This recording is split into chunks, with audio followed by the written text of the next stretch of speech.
So, doesn't matter. welcome Nobody back. cares. Oh my god, you hate me giving the intro. You give the intro. Oh, is that your intro? I appreciate it. You know what Okay. people love is dead air on a podcast.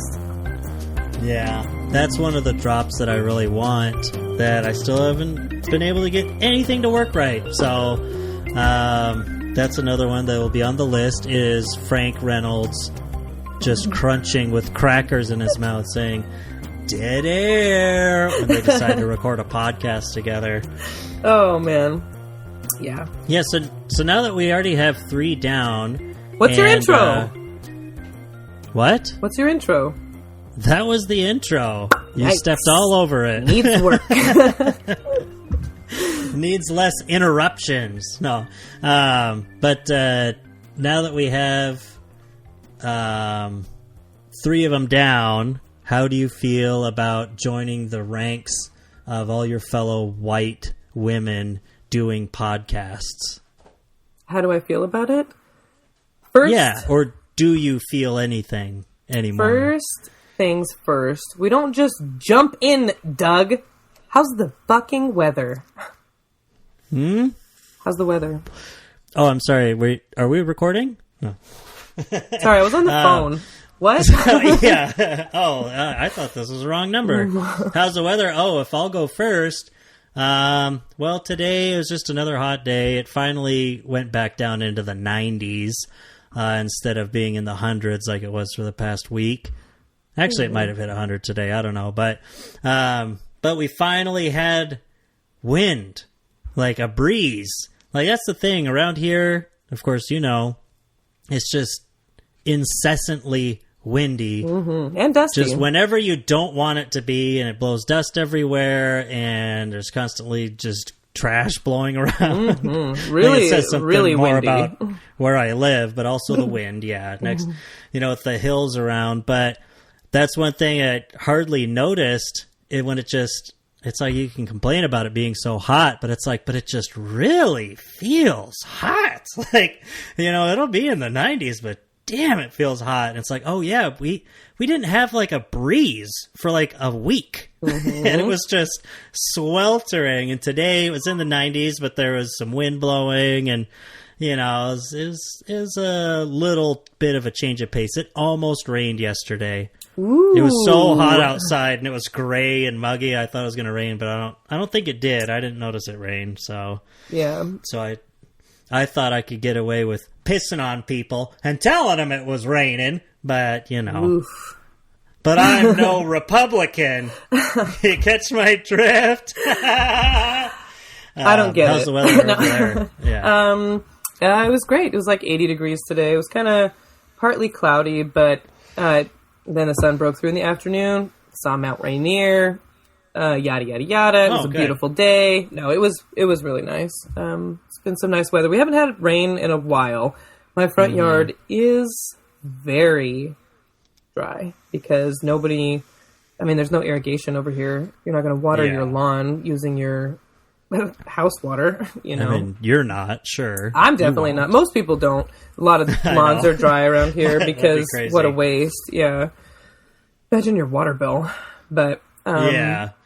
Oh, sure yeah. I'm like using shit. irrigation water nonstop here. We just have an almost endless supply just right next to the river. It's just flowing through. Yeah. But even, yeah. I can only imagine if I had tacked on how much irrigation water I've used, if I put that on my house water bill, that'd be insane. Oh man. But even with that, I mean, it was pretty dry here. So here it's a little more normal, of course, on this side of the Cascade Mountains, but it has to have been, I don't know if it rained at all in the month of July. Oh no, it rained a little bit on the morning of 4th of July. That's the last time I remember it raining. So it's been almost a month, I think. So dry, dry, dry.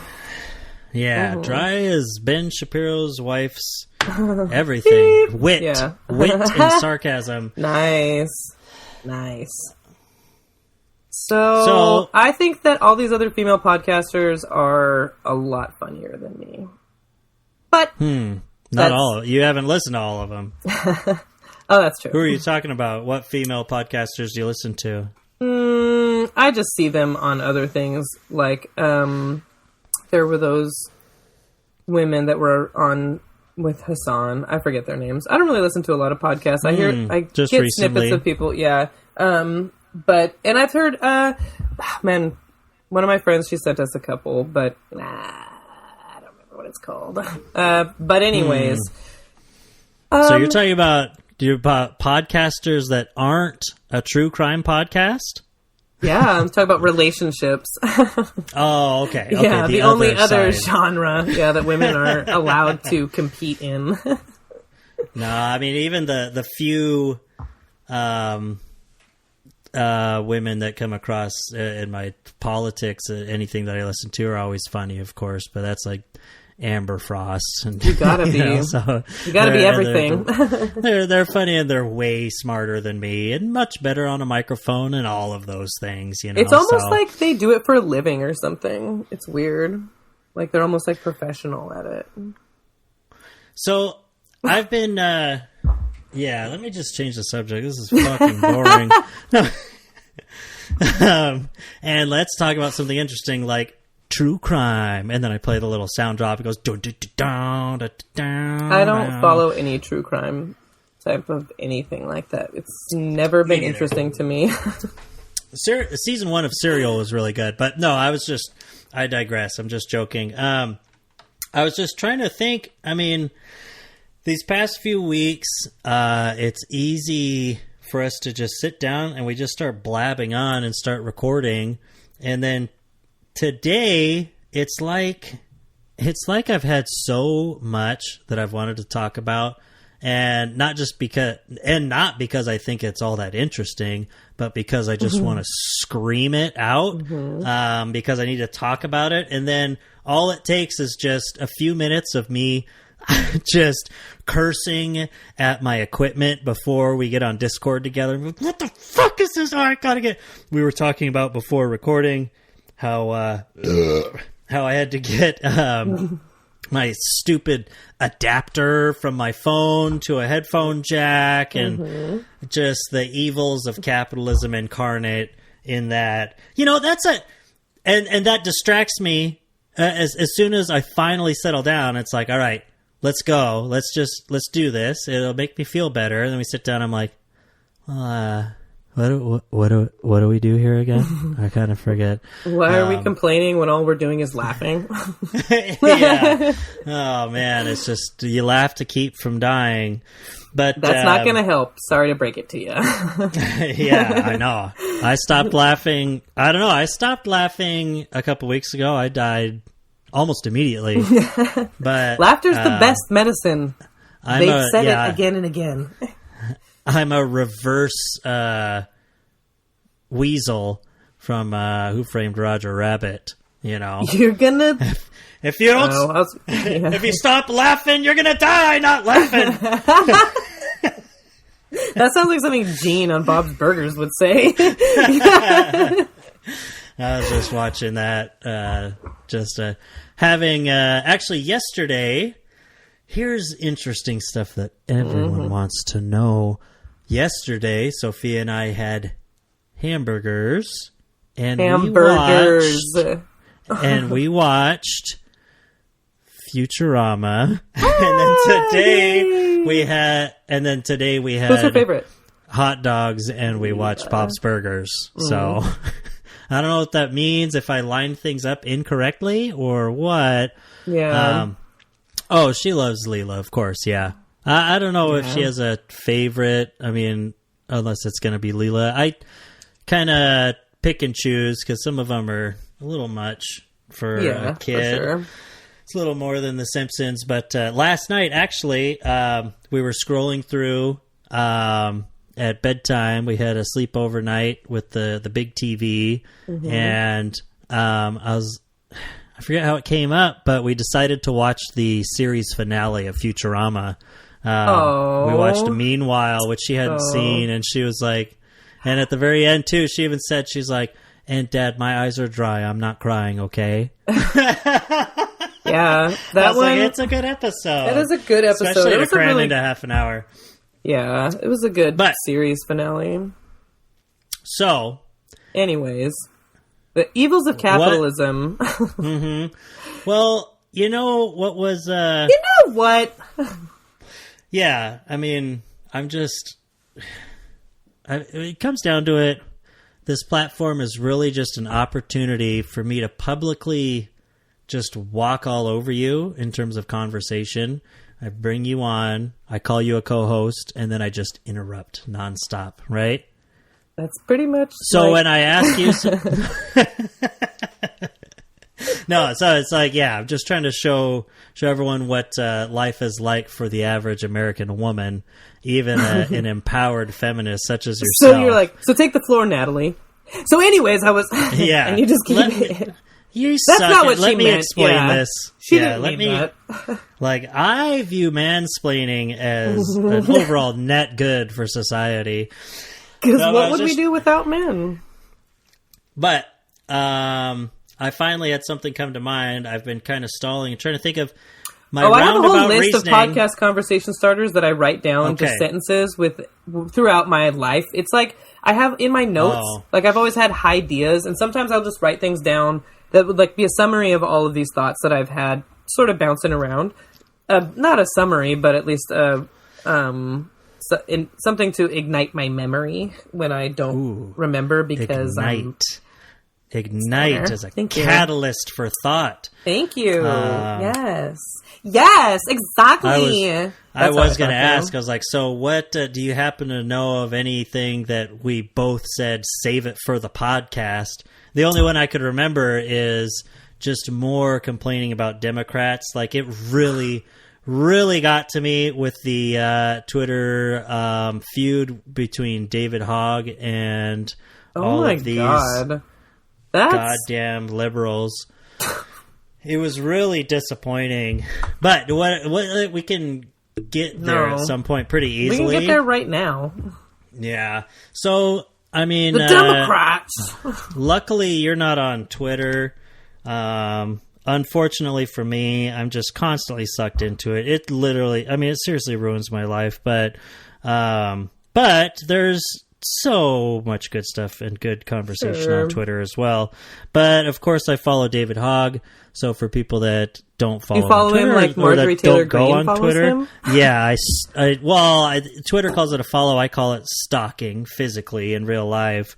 Yeah, but screaming at. Actually, I don't even follow him. He just shows up in my feed so often. I didn't even realize that.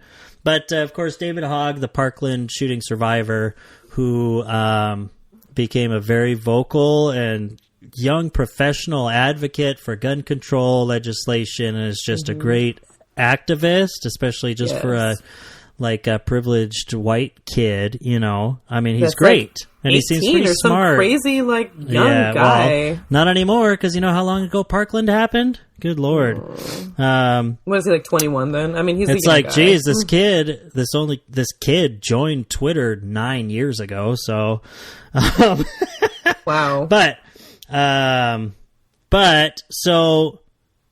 Okay, and this is great actually, because there's just so much I could say about this. But David Hogg goes on, and for a couple days in a row, I mean, he popped up in my feed because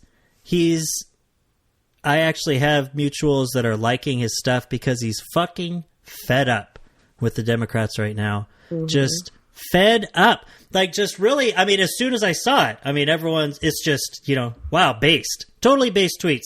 Just call them out. Like, the Democrats are losing us all. They're going to lose. Like, you guys are do nothing, do no good, yada, yada. I wish, man, he tweets way too much. Now I can finally, I can't even scroll through and get to his stuff here. But really, let's see. We can cut out some of the silence, but this is just yesterday.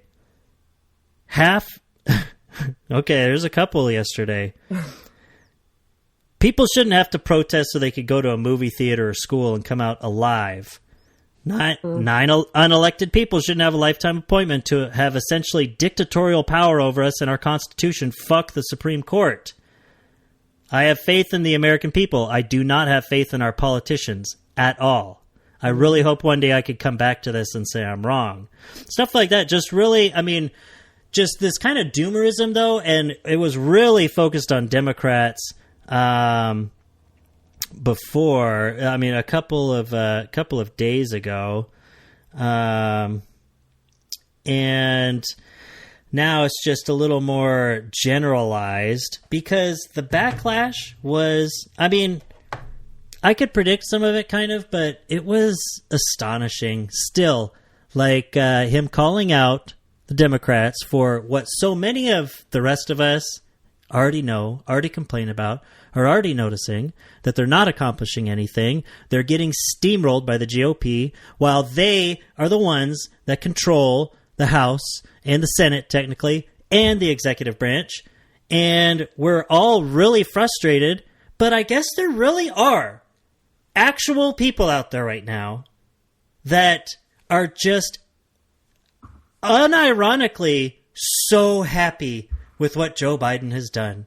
Oh my gosh, thank God we have the Democrats. What the fuck are you talking about? And the backlash from those types of people to the very just real, visceral things that David Hogg was saying, speaking for a lot of people, them like immediately on Twitter calling him, I literally saw them calling him a petulant child who doesn't know anything, and who some people truly wondering if he had been, quote, compromised, if he was being fed talking points from the GOP, if suddenly he was an actual shill, when it's so obvious that the reason he's saying this shit is because of the exact opposite, because he's so sick of these people that he's gone out of his way to really put so much of his young life into trying to help these people be in power and try to use them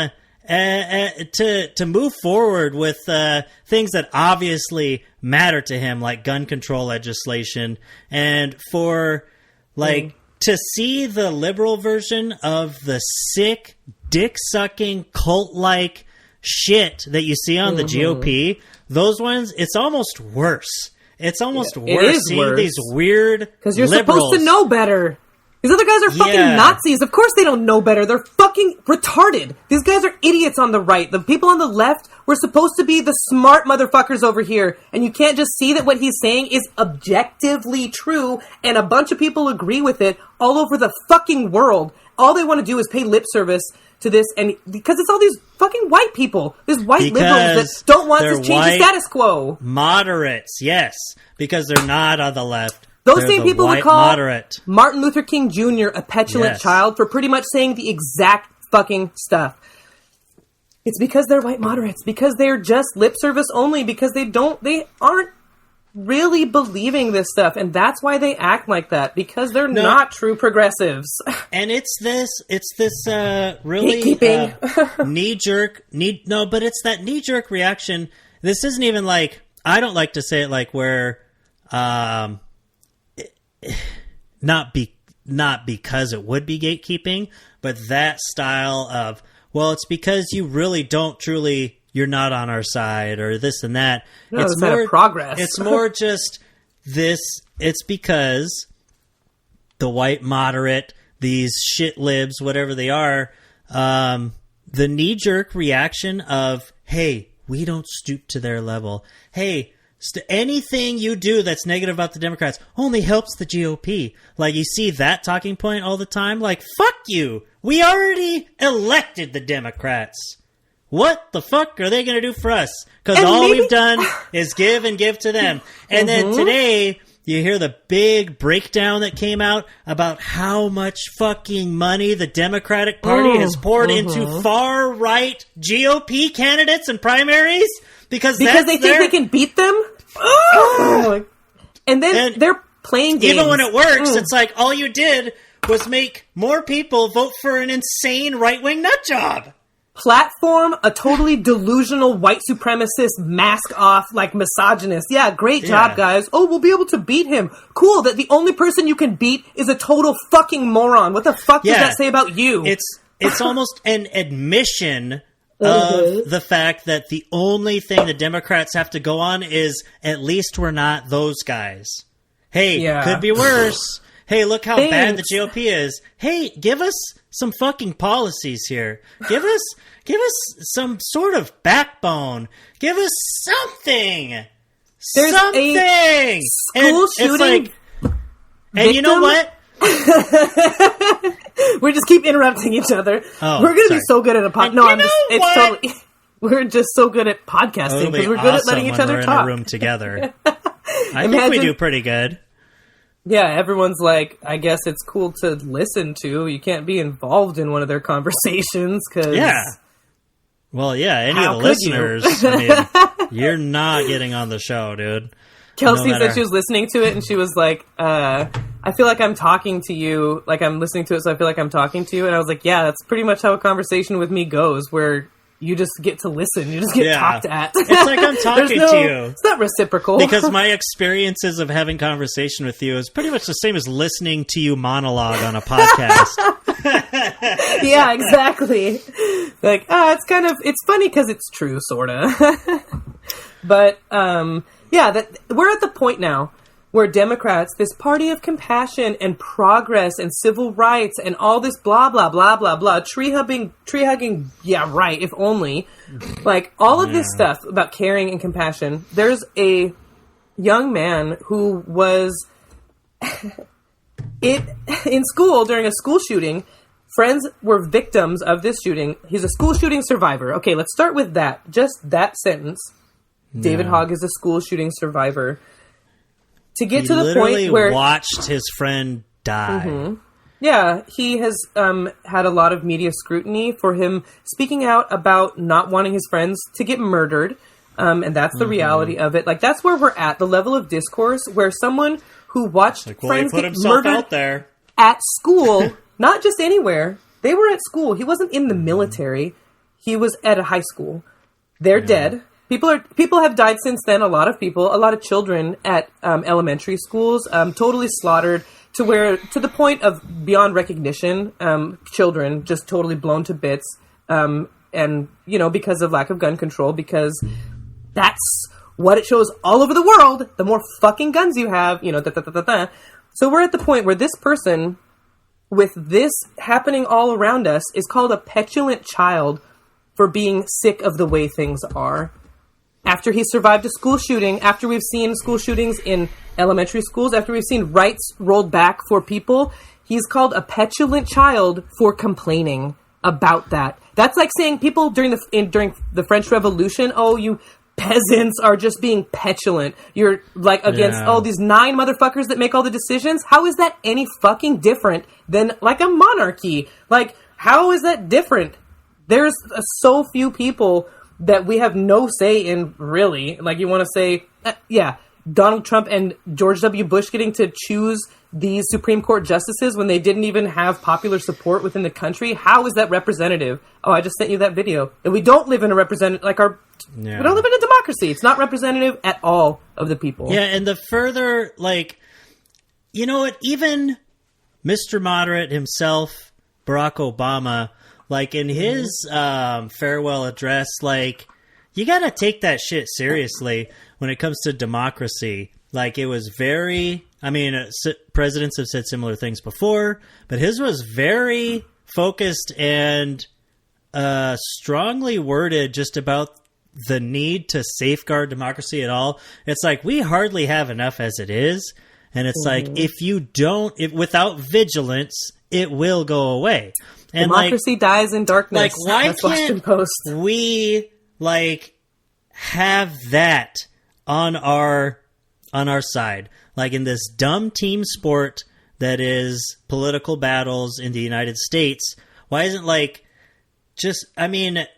people on the right can become so rabid for just freedom of speech or the Second Amendment, where it's if we don't constantly pressure and whine and do things to support our point of view nonstop, 365 days a year through media and propaganda and state legislatures and court rulings. It's like, because they believe, which it partly could be true, those things that they're fighting for nonstop, if they stay with the status quo, it will go away. Like, that's their go-to, even when they're wrong. It's like, well, if you don't constantly fight for these rights will go away. That's like a never-ending talking point. And it's like, what do we have on our side here? And not progressives, because, I mean, that's what they are doing. The whole problem is that the Democratic Party hates progressives. Yeah. Like, what the fuck? They hate AOC. They hate Bernie. Like, Bernie and AOC, even the left don't like them enough because they're not far left enough, but we'd still vote for literally everything they do because we want something to get done. Like, and why do we not have, like, these footballs that we're running with and just clutching as hard as we can? We have nothing. There's no solid foundation to any of, like, these principles. Like, I don't get it. Outside, and I'm talking about the Democratic Party here. I don't even know why I keep saying we, because fuck these people. But I say I'm a progressive, but I have to vote Democrat because I have no choice. Because I live in America, but they're not progressive. I had one Democrat to vote for in my local elections, in the local primaries, and luckily I know exactly who he is because his name is also Doug, so I voted for him. But Doug the Dork? Yeah, and he's going to lose. But obviously, either way, it's like, when it comes down to it, the only solid thing that I wish I was smarter. I mean, this is a constant thought of mine, but the only solid thing that they have to hold on to and run with and show the American people and be like, this is what we stand for. The only thing that they've got that's consistent across the national party is, we're not insane GOP members. And even that isn't true most of the time. I mean, some of the time. But it's like, that's your only thing. That's the only reason I vote for you, is because you're not the GOP. Like, and because you're a third not party literally isn't a going Nazi. to win. Yeah, exactly. It's like, that doesn't make progress. Yay, and it's like, you're not a Nazi. This backlash against David Hogg was just this great microcosm where, like, to me, literally, getting further left and kind of into my bubble, I kind of forget how embarrassing liberals are in this country. And they make up most of the Democratic Party. But when you think about that, like, these are the voices and the ideas that make up, like, a large, like, part of the backbone of the Democratic Party nowadays, because they've lost everyone else. It's like, no wonder you guys are losers. Like, you're just the party of moderates. You nominated Joe fucking Biden! Because what is the point of that, even? Because to be moderate. David Hogg thing, so it really, I mean, the first time as, like, a white liberal, you hear MLK's talk about the evil of the white moderate, you get defensive about it. It's like, well, that's hyperbole. And especially it had to be hyperbole back then. That the greater danger than the Ku Klux Klan is the white moderate. But then you realize, because, of course, then you realize how fucking smart MLK was. Like, it's not just about him speaking or being a man of high moral standing or whatever you might think of him first off as, like, dude, that dude was so smart. But it's like, you realize, because in the long run, like, even not being straightforward, purposefully detrimental to progress or racial equity or whatever you might be thinking of, like the Ku Klux Klan or the GOP might be. It's like, even though that's a more obvious roadblock, the white moderate is a much more difficult roadblock, like, that stands in the way of progress. Too. Yeah, and because of how how it works with the status quo, how just the entire thing of preferring a negative peace, which is the absence of tension, to a positive peace, which is the presence of justice. And it's like that came up, of course, in the David Hogg threads with people calling out these almost every single person who said, hey, we can't be fighting with each other. You can't do this to the Democrats. Don't stoop to the GOP's level. And the way that it was written, that quote came to my mind and many other people, because I saw it posted a lot, over and over again, where it's like, you know what? You don't know it, but you're the fucking problem, man. Like, totally. The GOP does not make up a majority of this country. You are the stumbling block, the one who is too scared to get anything done.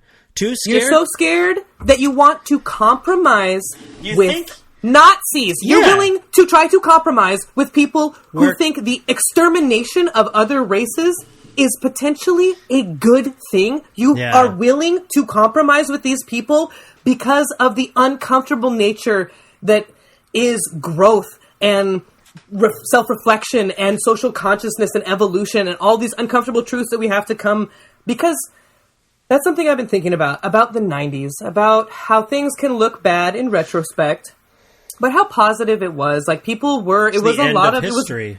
It was really like people felt comfortable making these kinds of different jokes and stuff because it did seem in good faith, because you're raised on this colorblind bullshit pretty much, but it was like trying to be inclusive. It was definitely like there were genuine efforts there, but the veil has been ripped away. It's not like that. It's not something we can joke about like that. We have to do the work.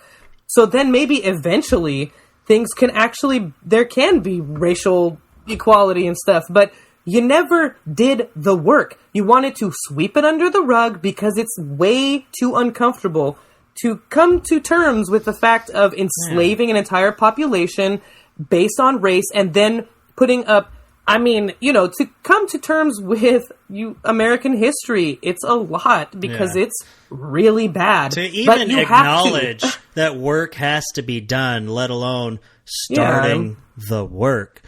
I was just going to say, because you're talking about compromise, and it's like, what so many people get blinded by is that compromise can be necessary in democracy, but compromise in itself is not inherently good.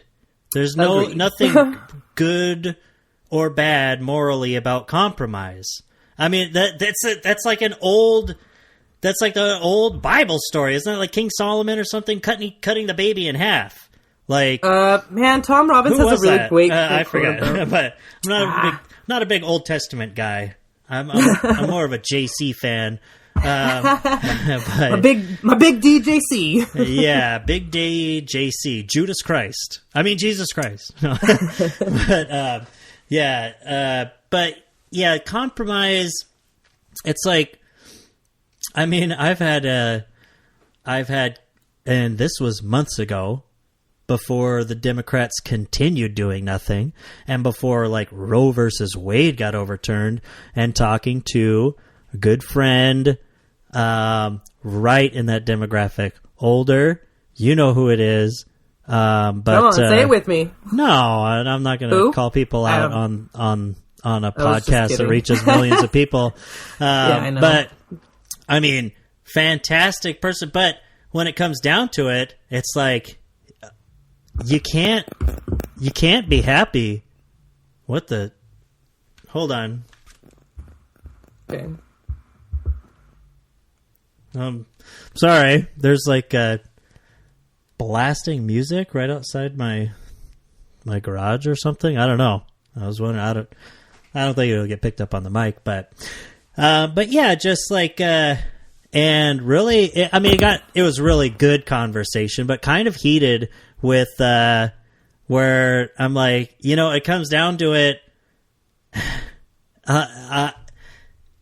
There's something to be said, like he's saying, is like, well, just because you think or even know that you're right in what needs to be done, and that the Democratic Party should do this sort of thing. What if it's just not going to fly? You have to compromise. You have to do all this and that. I'm like, I was like, what has that got us? What are we doing? Compromise with what? It's like, take what you want to do, what you know, and do it. Like, we already elected you. This is a representative democracy. We're not having a referendum on every single thing that's coming up. We elected you to accomplish something. Even if all of our elected Democratic representatives, they do things that we don't want them to do, like, put your balls on the table and do something. I mean, you'll know next election cycle if we were happy with that or not, okay? But if you do nothing, none of us are going to be happy with it. You know that we're not. That's a 100% guaranteed failure. Success rate, or whatever. It's not batting 1,000. It's batting 0, And it's like, just do something. Just legalize marijuana. Just, raise the minimum wage. Actually, like you fucking said you would. Like, and so if we go all the way back to David Hogg, here's one thing, like, that it's not just accomplishing things because there is. What is that noise? I don't know.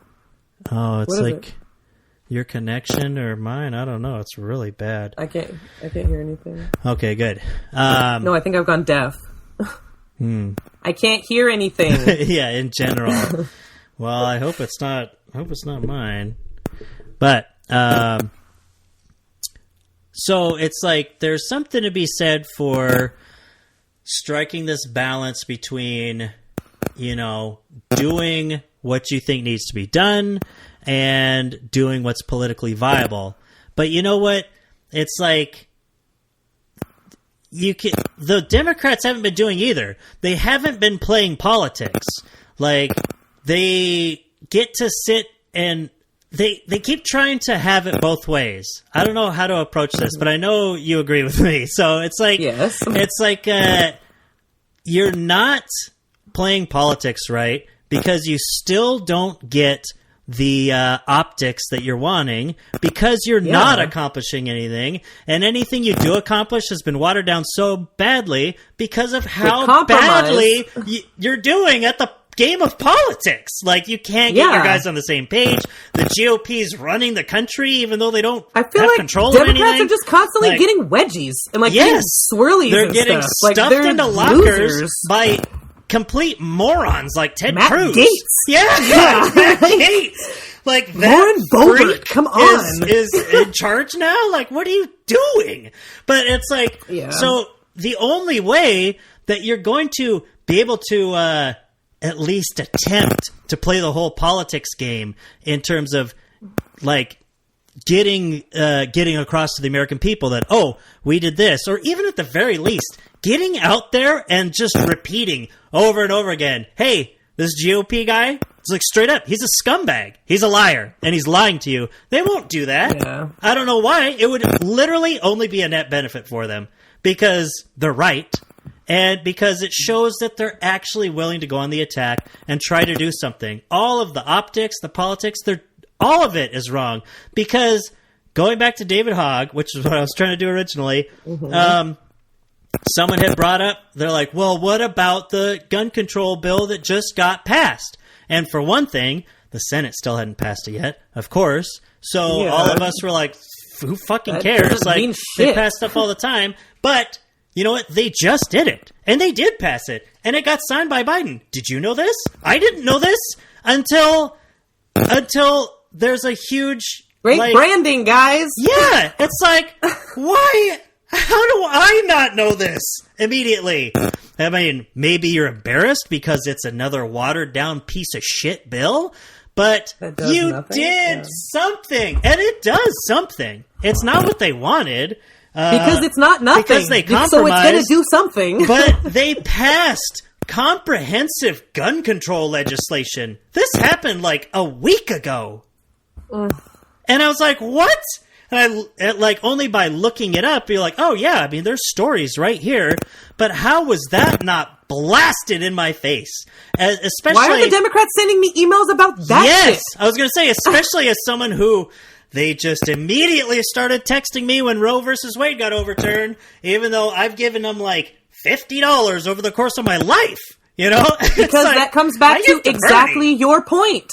That your point is, at least we're not them. That's why they fundraised off of Roe versus Wade and not their gun control, because they're not proud of their gun control, because they don't give a fuck about it. It was whatever. Obviously, they don't care about it. Otherwise, they would be, look at what we've done, whatever. But they're not. They're scared of the GOP, I'm sure. They're scared of this backlash, blah, blah, blah, blah, blah, because they're just fucking pussies.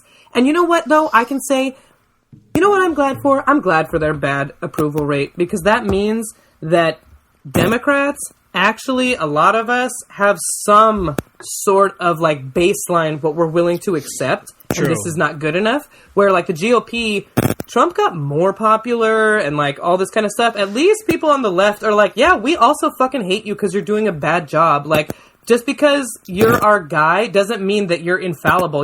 This isn't a cult here. Like, we're actually some reasonable people that want something. So like when you do a shitty job, your approval rating goes down. That's good. As it should, yeah. Like, but if people when aren't it's happy, on our side, though, or at least on the Democrat side, it also means people aren't going to vote.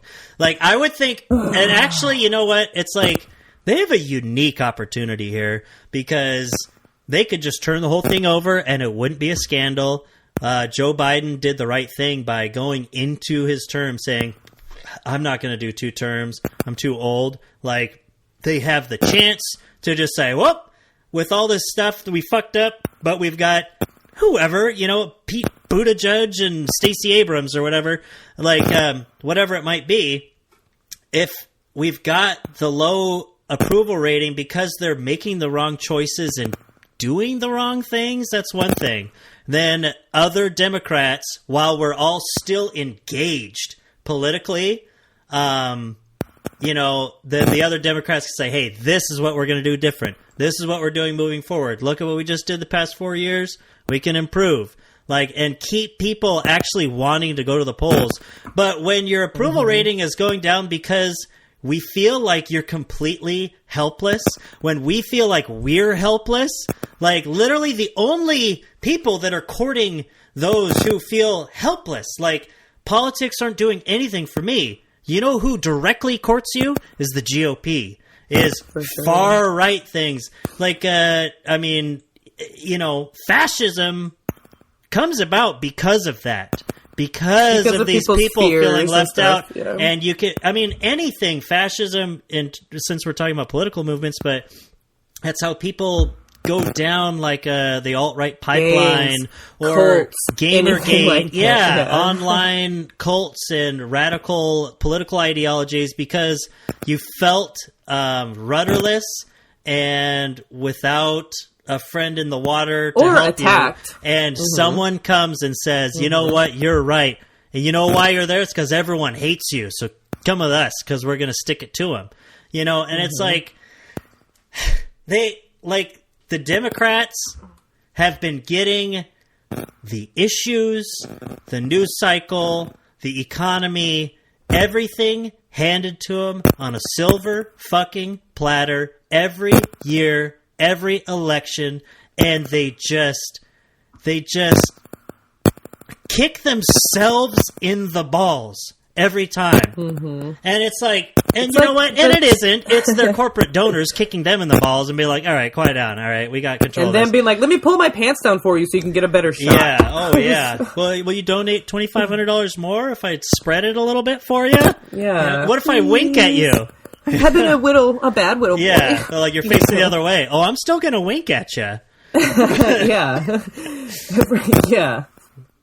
Yeah, the brown eye winking. Yeah, and they're only going there. You got there a brown eye winking. Yeah, they're only turning to that as something fresh because they don't want to go to the grand old prolapse. The grand old prolapse. That's the GOP. The GOP. It's like they've just been fucked raw by the corporations. You know. You know what I would say about all these moderates and people calling David Hogg to. Okay, hold on. About being right when we're changing this. Can you? I mean, seriously, this noise is crazy bad. What does it sound like? Just a nonstop, and it's Like right now? No. Is it me? Because it's not picking up on mine. Okay, I don't hear anything from you now. Can you hear it now? No. Okay, just talk, like say the ABCs. ABC is easy as 1, 2, 3. Oh, probably can't use that because it's going to get out, you know. Yeah. I was going to cut this part out anyway, so. Let's hope so. But, okay, then continue. I don't hear it anymore. I thought maybe my phone was next to something. I don't know, but okay. I was going to say that, like, about David Hogg and people not liking passion pretty much is what it comes down to, because it makes them uncomfortable for people to be passionate about that. And I've heard that a lot about the absence of tension. Yeah, that exactly. And like idealism I've been called an idealist a lot, or been told I'm too idealistic, and I don't even want to go down the path of like how that'll change when you're older. And I'm thinking like that seems not good to change. You know, when people do lose their idealism because of capitalism, because of but about like David Hogg in this space about idealism and like the future that he's wanting to get to have, like without all of this horrible stuff, like that's where his passion is coming from. And I feel like as an idealist, if you're not an idealist, like, kind of what are you? And if you're a realist, how does that really help? If reality fucking sucks, which it objectively does for a lot of people, there's a lot of problems. Why do you want to, like, get away from the ideals that will bring about a better reality for people? The ideals, a lot of the stuff that we have now are the ideals of other people with a lot of unintended consequences and compromises that made it so it's not as ideal. But it had to come from idealists. It had to come from someone having an idea about a better way to live. And once you start feeling like that it's like, it can be different. It has to be different. Because look at this. Again, like about the veil being ripped away, you can't feel any way but how David Hogg feels. His is way more intense, obviously, because he's the victim of all these horrible traumas. But, I mean, it's really disheartening how that kind of attitude and idealism and all that stuff, it's like, it's stupid. Like how people look down on that, where it's like, you're just a child. Again, you're a petulant child throwing a fit about wanting a nice fucking world where people have rights and don't get slaughtered on the streets. That is another part of it. I guess that's another side to that coin from these same types of reactions that I was seeing to David Hogg's perfectly valid ripping apart of the Democratic Party currently, or the Democratic establishment at least. But it's like, there is, because that's what.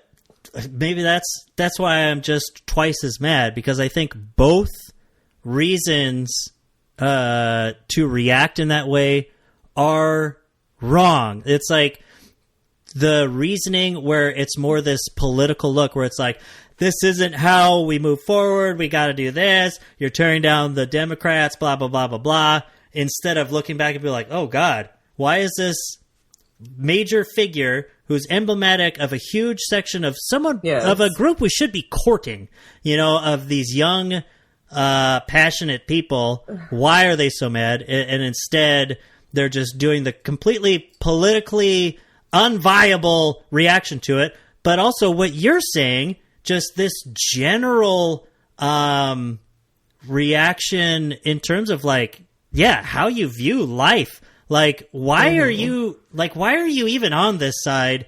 Because it seems like you don't want progress. Like, because the whole status quo thing is fine for you. You're too scared. You want it your way. And you're gatekeeping and how you should don't get progress. Realize, and even if, your status quo and you don't want progress is still better than regression with the GOP. Because your viewpoint is in keeping the status quo, you fall into an outlook that doesn't call for the constant vigilance, like what Barack Obama said, where it's like, you know what? even if you want to keep things the way that they are, which we don't, because we're not, 55-year-old white liberal women, it's like, even if you want to keep it like that, you can't just like have this, it's an attitude of giving up and you don't even realize it. And it's born out of, like you're saying, cynicism. There's almost a path, right at this point where we are now, this demographic that we're in that doesn't really matter. We're not the youth. We're not old and in charge. Like, but it's like, we don't have money. We don't have shit. Yeah, we're nobody. Like, and it's like, you get to either see all these failures and turn to cynicism, or see all these failures and continue with idealism through gritted teeth. Is the glass half full, or is it half empty? Yeah. I think a lot of it is the glass even within reach or not? Can the glass be changed in any way whatsoever? Can the glass be filled?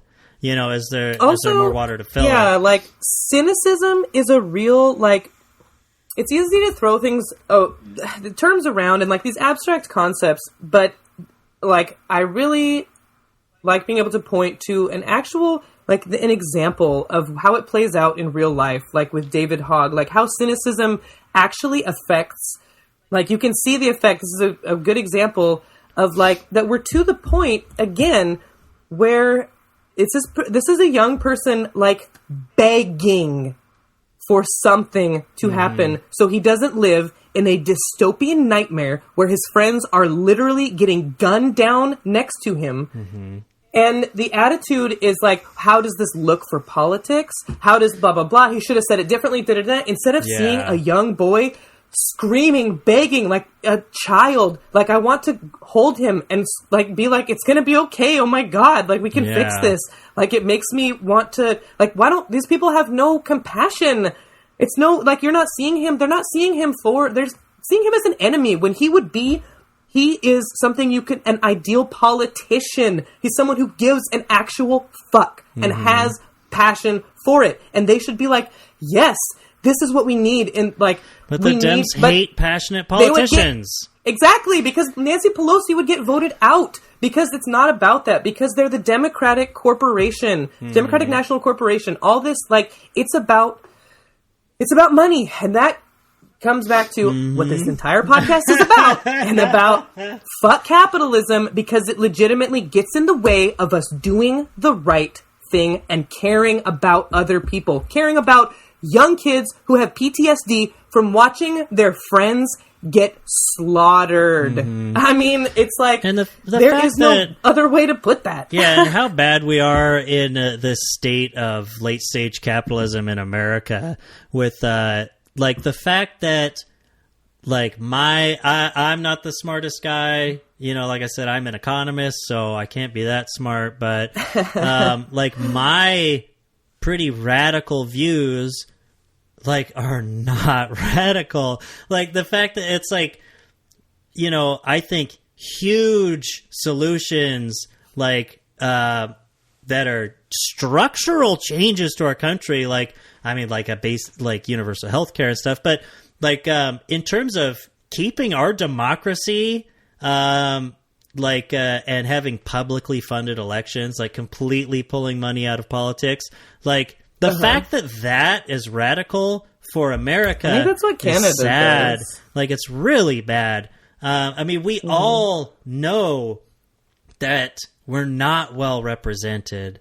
All of us, like, and I hate that it's even a joke. Me, like, like that. I'm, on the side of people like David Hogg, and I'll sit there and I'll complain about the Democrats and these, do nothing pieces of garbage, and these corporate shills and whatever it might be. It's like, and you know what? And I get infuriated about it just because I know enough about it, and my life is pretty good compared to a lot of people. Like, I can't imagine, like, even compared to, like, David Hogg, because I haven't seen, my classmates get gunned down. Like, I don't live in an inner city. I'm not transgender or black, living in abject poverty.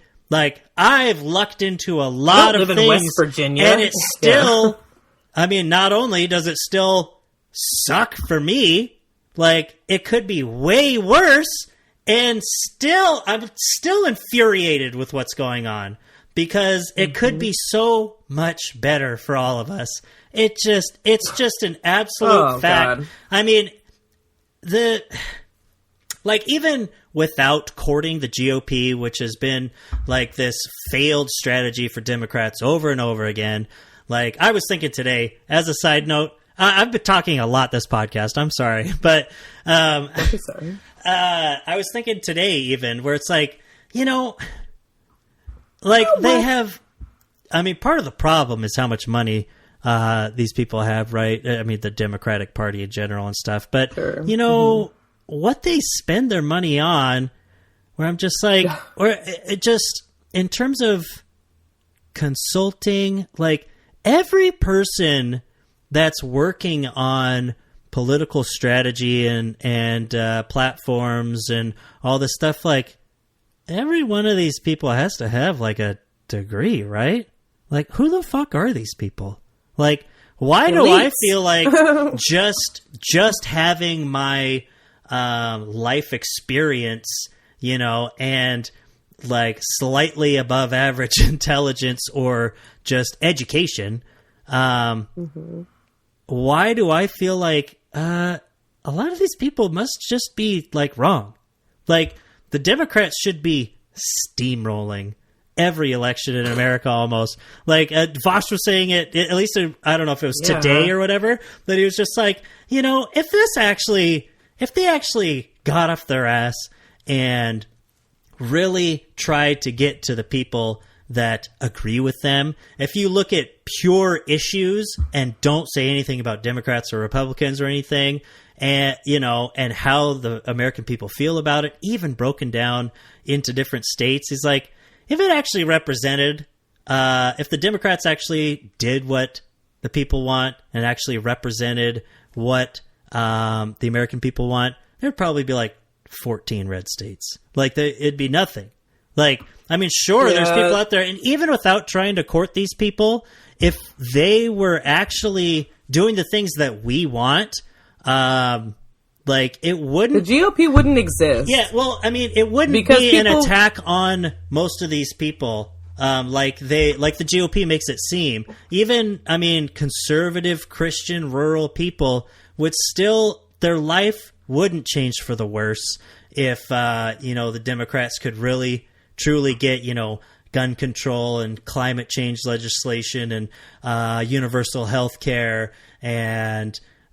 you know, whatever. Fund our schools, like, and prison populations, like and all that this kind of stuff, homelessness. It's not going to be a direct attack on almost anyone, but like the most overzealous, retarded people or the greasiest capitalist, like oil billionaires, you know? It's like, and that's how it should be.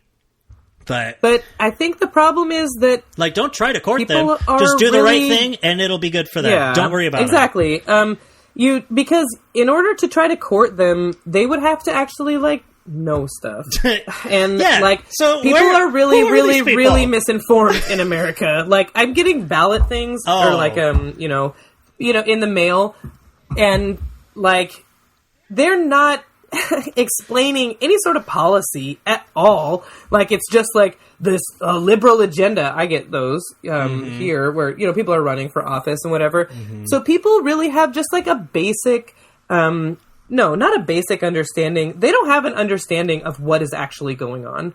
People that vote GOP, like you're saying, they would get behind, like, say, Medicare or whatever, like socialized medicine. People could get behind that if they could actually be educated in a way that wasn't so political, because they're getting all their information from the GOP, which is intentionally misinforming people, and also they're just fucking dumb, like the GOP people, and then they misinform ignorant people, which it's not their fault that they're ignorant, because they're relying on these other people to tell them tell them facts, but the GOP doesn't. Blah, blah, blah. So if people had a better education in the United States, the GOP wouldn't exist. We would probably be we're still a pretty conservative country, in a lot of ways, but we would swing way more progressive if people could fucking read or whatever, or knew how, just weren't so incredibly overwhelmed by propaganda all the time. I think that's a huge part of it. Where by our underpaid jobs, just overwhelmed by our complete lack of a safety net to take care of our families.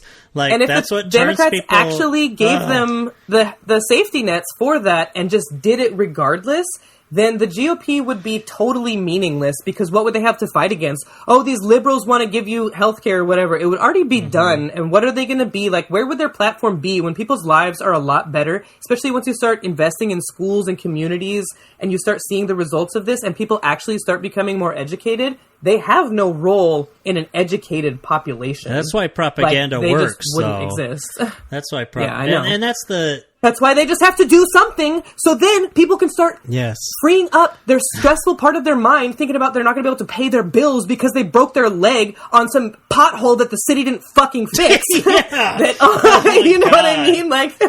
All of these things. They can't pay the daycare bill, and their kid, all these things. If you alleviated some of that, people could think clearly, wouldn't be so scared, and wouldn't be so stressed, and wouldn't turn to fear and anger and the dark side if they had the opportunity, because people choose kindness, people choose progress, people choose rights for other people.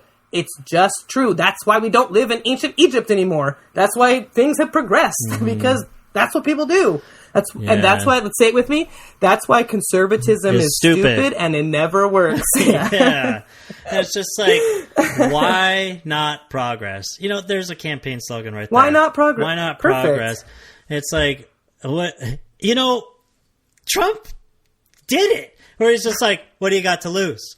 It's no, but this, but unironically, seriously, because when he said it, it's I don't know, a lot, but my life, America, my savings account could be, my child, but it's oh, I forgot now I had a couple of tangents, but about Trump was right. What do you have to lose? No, before that, but it's just that's why there's something to be said for playing the politics game right.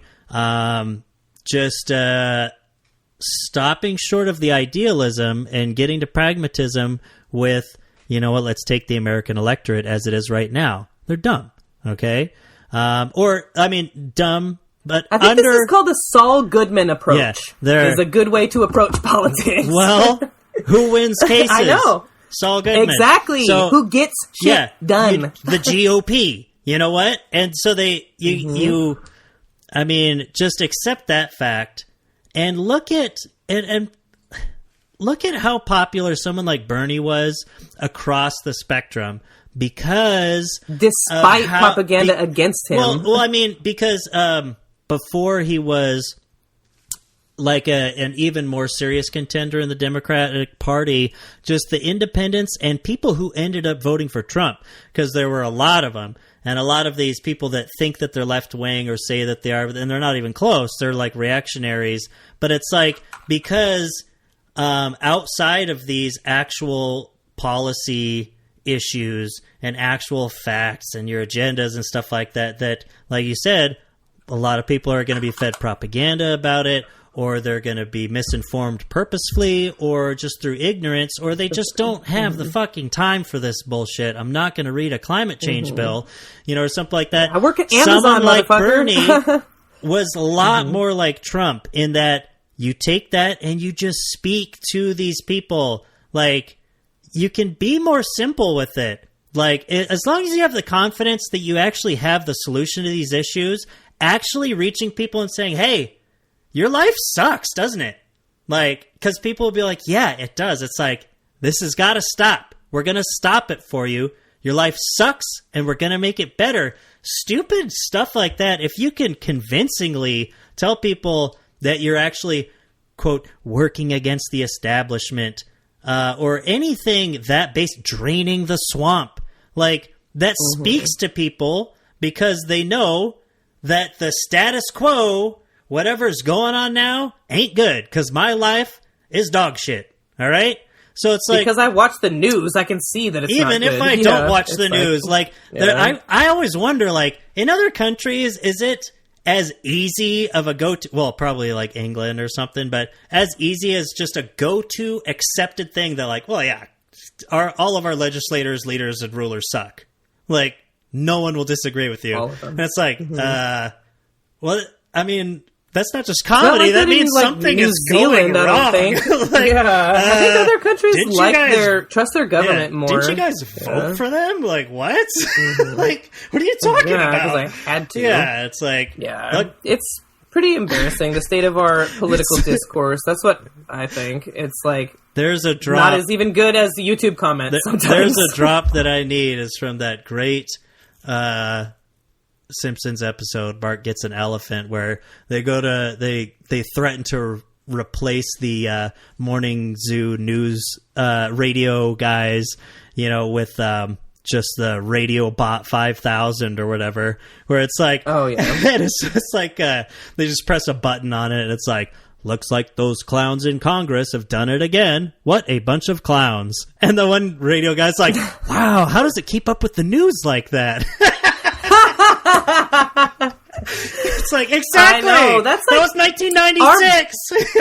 Our baseline is to know that every politician is a lying, double-speaking motherfucker. That's what we've always thought, and it's like, it doesn't have to be this way. That's what people are saying, and it's like, okay, you petulant little child, you idealist, you want some utopia where someone that's in a position of power actually has to tell you the truth and can be held accountable when they misinform the public, when they don't do their job? Wow, what an idealist you are to think that that's even possible, like it is in some other places. Sorry, but we've always been at war with Eurasia, okay? That's the thing. It's like, right? Weren't we all required to read 1984? And nobody takes the basic of what I think to be the single most important point. It isn't about like, authoritarian, totalitarian government would suck, right? It's like, yeah, we know. But it's like, no. We've all seen World War II the way movies. that they get you in it isn't by putting a gun to your head. It's by changing facts. It's by changing history. And once we all agree on the incorrect history, then they can control the future. And it's just true. The ones that can get through to you with the lies until enough people believe it, like, then you're just going to accept it as your baseline, like you're saying, as your baseline reality, where it's like, well, you can't change anything about that. Like, this is the way it is. Yeah, totally. You know what I was thinking, just as a really about quick how funny this episode was? Yeah, about how we were in Afghanistan for so long. Like, do we suck at war? Like, we could have just gone in and kicked ass, but, like, I think we might be bad at war. And that's one of the things that we're supposed to be good at. Wow. Like, the more I thought about it, the more I'm like, 20-some years to do, like... I wonder if you actually tally up America. If there was a way to quantify like your winning percentage in terms of overall wars and battles, like if you took that, but about resolution too, and what was the? Let's say that's part of the happened in that's the part end, of the quantifiable number here. Your war score, right? Let's take the war scores 7 years ago. of all the different countries throughout these different conflicts, and then pin it to the amount of money spent on war or war machines. Just like how it's like you look. Hermes says that he's like, and only $12 for life lost, cut tragically short. Supreme diggity, but oh god, that's cringy. But especially out of context. It just reminds me of how you look at America's healthcare expenditures versus healthcare outcomes, right? How much we pour into it and how shitty the result is. It's like, I wonder if it's like that with war, where it's like, we generally haven't technically declared war since 1941, but it's like war yeah, not until the year 3002. But And it's like all of these conflicts, you're right, where it's just like, ooh, either we swoop in real quick and we just fuck everything up way worse. And like World War II, we helped him definitely in Normandy and stuff. But, oh, yeah.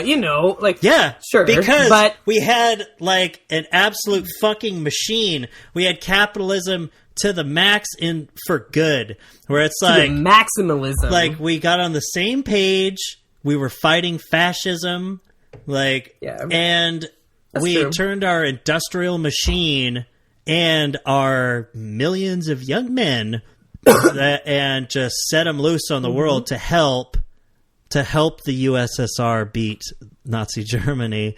But we're holding hands with Russia. But it's like, and now it's almost even the more business-like it gets, the worse outcome there is.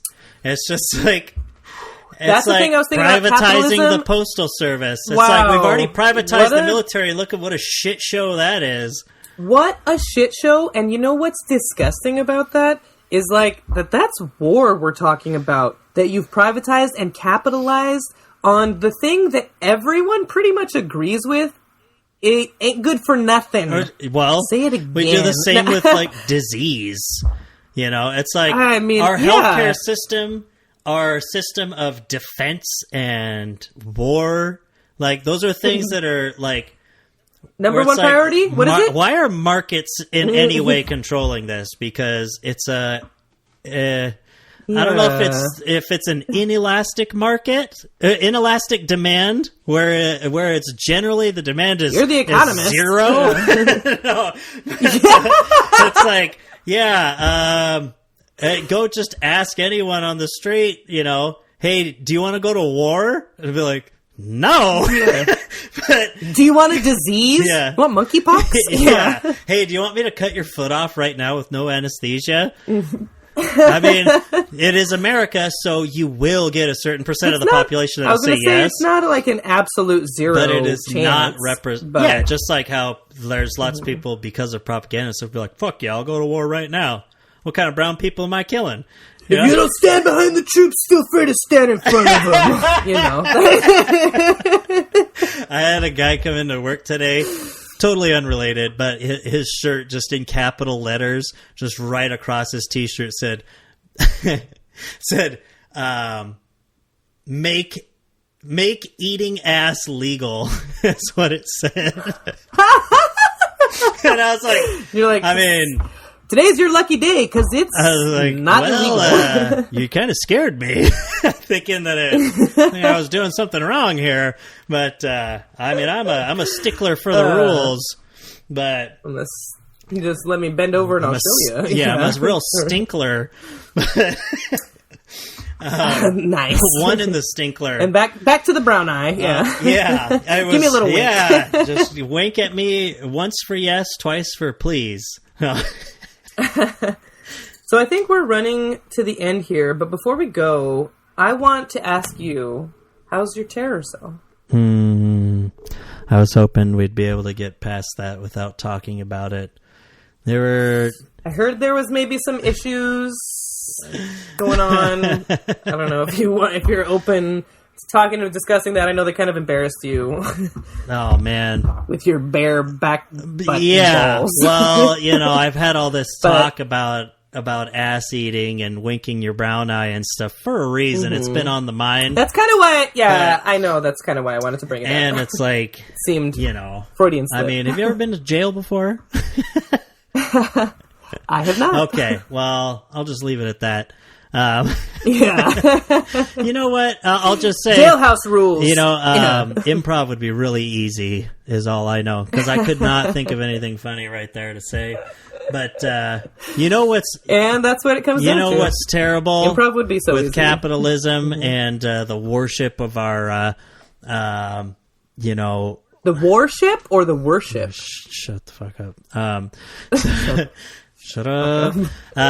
Like our shut up. Entertainment focus and worship of the police and stuff is going through a somewhat traumatizing situation with police officers, and then later on television, seeing on a reality TV show on the Travel Channel, the man who inserted his fingers into your cavity to search you when you went into the prison. I was like, oh, God, I know that guy. I know him too well. No, I remember telling Sharon, I was like, oh, my God, that's him. I was like, that guy stuck his fingers up my butt. Fingers. Yeah. Oh, I mean, it feels like at least a few, but who knows? I'm sure it was just one meaty hook, but his meaty paw. It's just like, I mean, sure, maybe I deserve to sober up for a weekend, but still, yeah, you're making X-ray machines exist? You're making entertainment out of this? Good Lord. Can't they just get like a machine that you just walk through that's like, okay, I can see that you don't have anything inside of you, but you know what? Actually, probably they didn't want to do that because it would, cost money for one thing, and also that would humanize criminals, and they absolutely cannot have that, because then how would they torture you and treat you worse than a dog? Yeah, I mean, then there might be some, like, morality involved, and we can't have that in a justice system. I'm pretty sure that stripping you down and giving you a cavity search before you've actually even been convicted of a crime or been in front of a judge is all part of the power trip there. But it doesn't sound at all like that would happen in Russia or North Korea or Iran or anything like that. That sounds like America right there. You don't have any rights. If you've been accused of a crime, you should get someone's fist up your ass in front of other people, and that's what the founders wanted. Hey, that's you never know what they had in mind. The guy, he did say, hey, you know what? Maybe you should speak to a proctologist. I could barely... And I was like, I know. It's like a grapefruit in there. But, okay, no. Anyway, enough talking about my ass. Bye.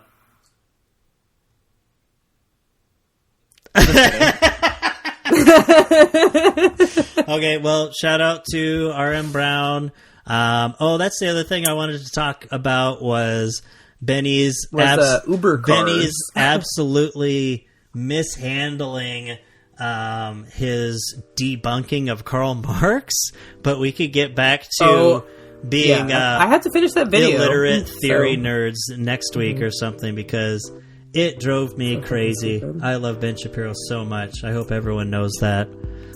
His eyebrows looked so thick. Yeah. Like, they looked really like he's like caterpillars, like a caricature of him. I feel like it's gotten more so. It's browpecia, So browpecia. It's like, hey Ben, you know what would happen if you had a bunch of testosterone? You'd lose some of that hair, buddy. Just so you know. As if that matters. I don't think it matters, but does to him. Yeah, that's why he's so hateful towards other people. I mean, I've got really thick hair right now, so who knows? But actually, it's kind of thinning out. Let's move it back here. Look more bald. Yeah, let me bald myself up. I'm totally bald. But bald myself. Shout up. out to RM Brown. We love him. Our inspiration. Go check him out. All 4 people that listen to this. He's the best. And I would like to hang out with him, so if you could make that happen, that'd be great. Okay. Well, next week we'll have some drops of him, I swear. I think I'm going to go 100 episodes of just teasing the fact that we'll eventually have some sound bites. Have drops. Yeah. Yeah. I'd be like, I got the drops this time, and I just have some Ludens, just some cough drops. Technology has So to say technology is just going to be way far advanced for the kind of drops that you have. Finally get it. You're never going to be keeping up with it. Yeah, is that on your Google glasses? Or I'm like, no. This is osmosis is how you get this. I have them all loaded on a Pixel 3. MP3? Yeah, I have them all on my Microsoft Zune. Oh, man. Let's see, click one. Just fire up my compact. I was imagining like a pull cord. That will be the future, though, so you just wait. Yeah. Gas-powered steampunk dystopia, so... Yeah. It seems like a good environment for the environment. I can't wait to raise my kid in that. Yeah. Okay, I love you. Alright, I love you too. Stop recording. Oh yeah, I forgot. I was just about to hang up the call.